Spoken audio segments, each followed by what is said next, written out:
আসসালামু আলাইকুম এভরিওয়ান। অনেক দিন পর ফাইনালি একটা লং ভিডিও আপলোড দিলাম। আশা করি সবাই ভিডিওটা ভালোবেসে নেবে। আজকের ব্লগে আমরা মহামায়া লেকে এসেছিলাম। সকাল থেকে একটা আলাদা এক্সাইটমেন্ট ছিল, কারণ Mahamaya always gives such a peaceful vibe. বোটে ওঠার আগেই ছোট ছোট মোমেন্টগুলো ক্যাপচার করার চেষ্টা করেছি, আর যখন বোটে উঠলাম হাওয়াটা সত্যি অনেক ফ্রেশ লাগছিল। চারদিকে সবুজ পরিবেশ, পাহাড়, গাছের ছায়া, পানির উপর রোদের রিফ্লেকশন, সব মিলায় একটা শান্তি দেওয়া সিন। দিনটা গরম ছিল, কিন্তু তারপরও পুরো এনভায়রনমেন্টটা আমাদের অনেক এনজয় করতে দিছে। বোটের ছাতা হাওয়ায় একটা রিল্যাক্স ফিল ছিল, আর ব্যাকড্রপটা এত সুন্দর যে ক্যামেরা বন্ধ করতে ইচ্ছা করছিল না। তারপর আমরা বোটে করে ঝর্ণা দেখতে গিয়েছি। অনেক রিফ্রেশিং এক্সপিরিয়েন্স ছিল।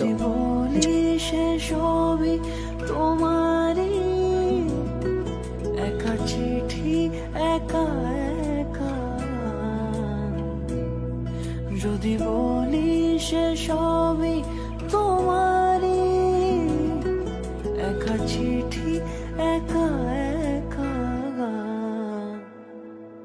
সাইয়া সাইয়া সাইয়া সাইয়া সাইয়া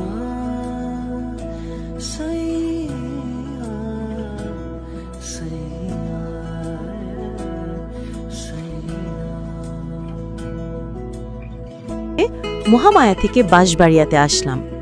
বাঁশবাড়িয়া বিচের বালিতে কিছুক্ষণ হাঁটলাম।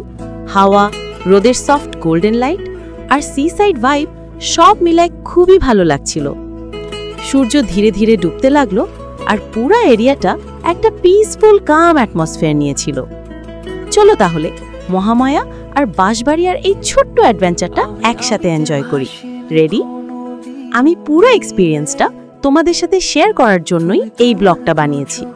আশা করি তোমরা সবাই এনজয় করবা, আর যদি ভালো লাগে তাহলে লাইক, কমেন্ট আর সাপোর্ট দিতে ভুলবা না। টাটা, বাই বাই, আল্লাহ হাফেজ। তুমি তোমার দু চোখে সেই নীল ছুঁলে, আজও আমার সারাটা নীল থাকে একা একা। সেই চিঠি না পড়া সুর আঁকা একা।